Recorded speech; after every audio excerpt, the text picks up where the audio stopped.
Ok.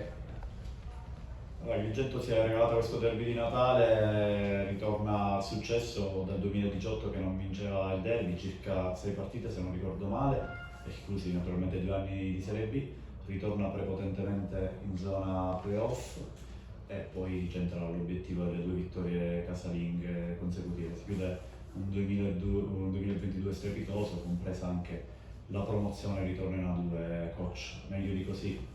Sì, è una bella serata effettivamente, partendo dalla cornice di pubblico, come dicevo nel pre-partita i colleghi, diciamo che fare sport a livello professionistico in questa terra non è facile, non è scontato, bisogna dare atto alla famiglia Moncada che ci permette e permette a tutti di avere questo spettacolo. La gente ha risposto, c'è stata veramente un'atmosfera molto molto bella, molto trascinante per la squadra.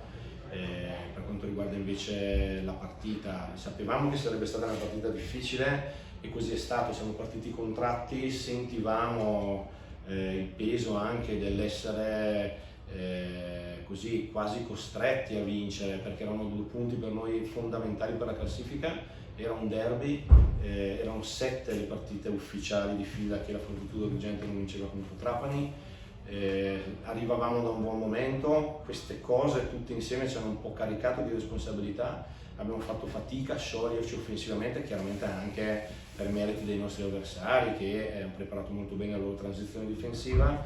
Difensivamente non abbiamo avuto un cattivo approccio, però 2 o 3 errori, diciamo così, hanno permesso dei punti facili, mi ricordo a memoria un paio di rimbalzi offensivi concessi e 1 o 2 rotazioni non completate che hanno permesso ai nostri avversari di fare punti. A un certo punto, quando ti trovi comunque sotto di 10 con 2 punti segnati dopo 5 minuti, è chiaro che ci sono tutti i presupposti per avere un momento di difficoltà. La squadra lì è rimbalzata, non avevo dubbi, ma non era scontato, è rimbalzata bene sulle proprie cose, quindi sia difensivamente tenendo gli avversari lontani da canestro e costringendoli a tanti palleggi, che offensivamente cominciando un po' a sciogliersi.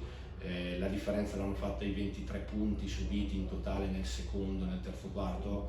Il secondo quarto ci ha permesso di entrare emotivamente nella partita e di far capire ai nostri avversari e al nostro pubblico che la squadra c'era, si era presentata. Il terzo quarto ci ha invece permesso di prendere anche quel break che poi ci ha dato fiducia per far sì che il quarto quarto divenisse un quarto di gestione, non senza problemi, però ben gestito dalla squadra. Quindi faccio i complimenti ai miei ragazzi, faccio i complimenti al pubblico che è venuto numeroso per sostenerci e si è fatto sentire, faccio i complimenti alla mia società e auguro buon Natale a tutti. Guardando le statistiche, c'è un dato che più ti soddisfa di questa partita? Ma in queste partite le statistiche sono veramente difficilmente interpretabili, perché sono partite dove in certi momenti giochi con la qualità, in altri momenti giochi con la tensione nervosa, in altri momenti ancora giochi con la fisicità, in alcuni ancora giochi con le tue cose che vengono, in altre giochi con gli errori degli avversari. Sono veramente partite a sé.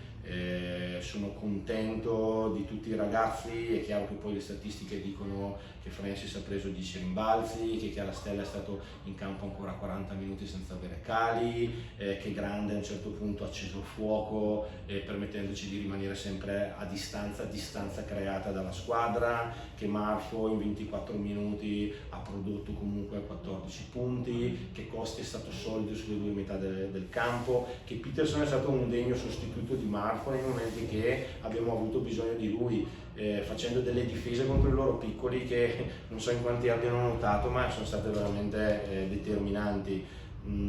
Sicuramente non li nomino tutti, non è il mio costume parlare dei singoli, però sono veramente contento dell'apporto di tutti i ragazzi.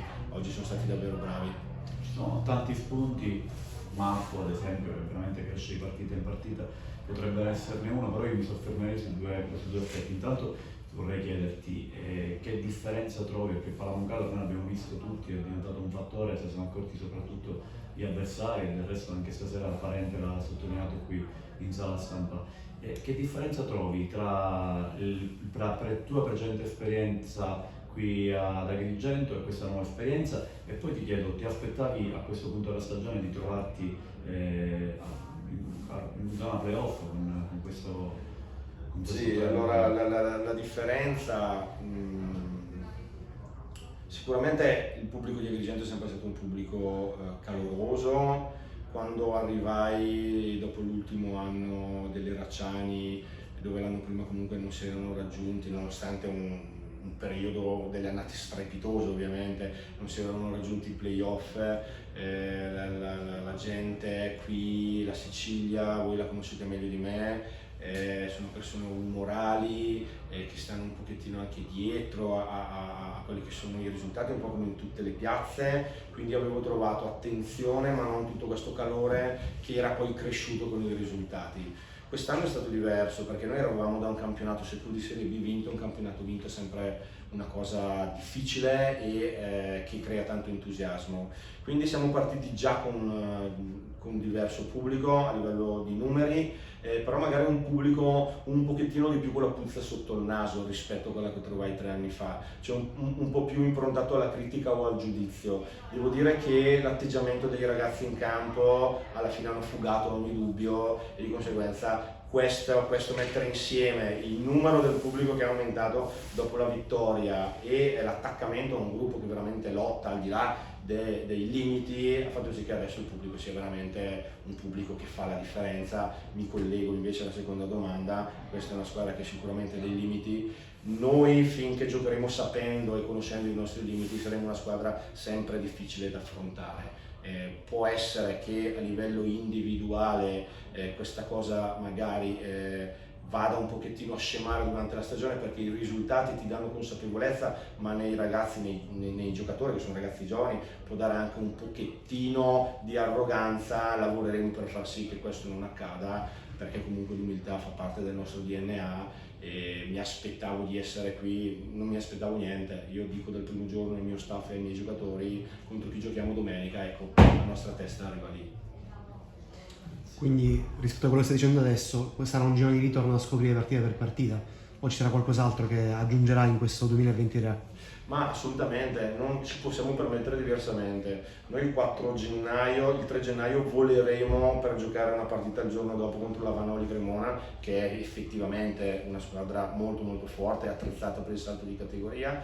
Dopodiché avremo 2 sfide determinanti per la salvezza che potrebbero veramente blindare il discorso salvezza contro Rieti e Cremona, e a quel punto del campionato ogni squadra ha un obiettivo importante e quando tu affronti squadre il cui obiettivo è quello di salvarsi diventano a maggior ragione pericolose, quindi noi non possiamo permetterci di guardare oltre. Noi siamo con la testa, al 4 gennaio giochiamo a Cremona contro la Vanoli.